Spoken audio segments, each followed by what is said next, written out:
So here's a wee video to show what the compost pile looks like when it's working properly. We've got a frost today and I can see from where I sleep the steam that's coming off it. I'm not sure if it's very visible in this video, but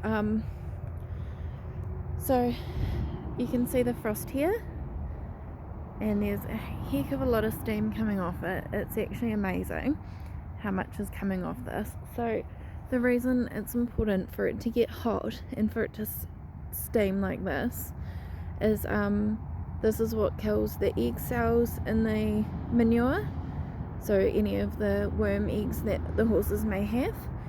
This also kills the seeds in the manure, which makes it safe to put back on the garden as a mulch, or be dug in as a compost. It means that you're not going to have grass seeds throughout the whole thing, and this is what turns it basically back into dirt and means that the horses will eat off it again, so you can spread it back on the paddock. It's a really effective way of doing things. I'm going to try to come around so you can see it a bit better. Yeah, I do strongly suggest, there it is, you can see it a bit better now. I strongly suggest doing this if you're not really sure what to do with your compost pile. It's such an effective way of dealing with it, and I mean, you're making a poo pile anyway. So the important bits to make sure that we're getting it composting well is to make sure that we're adding a lot. So if you only have one horse, you're probably going to want a much smaller pile. This cardboard keeps the heat in, which is very helpful as well in keeping that temperature up so that we can make sure the whole pile is composted properly. And also, so we've got to make sure the size, and then we've got a chicken helping us here. Thanks, mate. Don't burn your feet. Golly.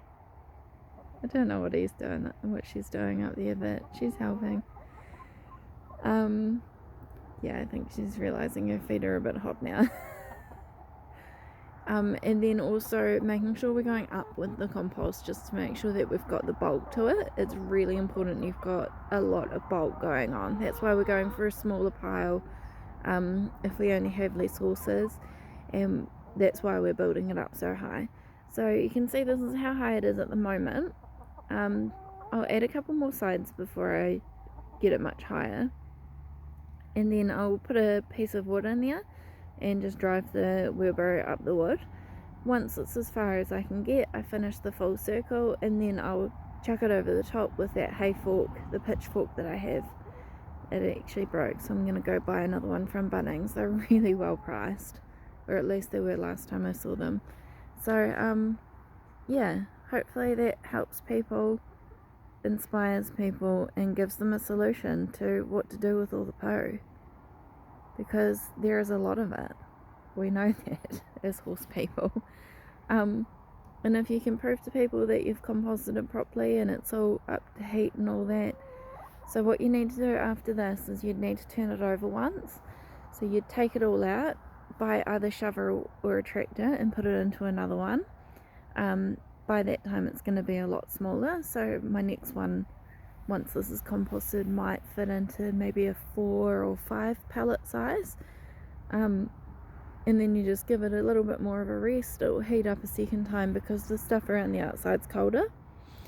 And then after that, it's perfectly good for your garden. It can go straight on the top. I use no dig methods, and it works super. So yeah, good luck, and let me know how you get on. I'll also do another video when I'm finished this pile of what it looks like to grow on the top, just to give you guys an idea of how I start my vegetables. So what I'll need to do is make sure that I mark and get this pile nice and big quite quickly, so that I'm harnessing all that heat in there. I probably have gone actually too big for what I need, but such is life. It's a bit of a guessing game.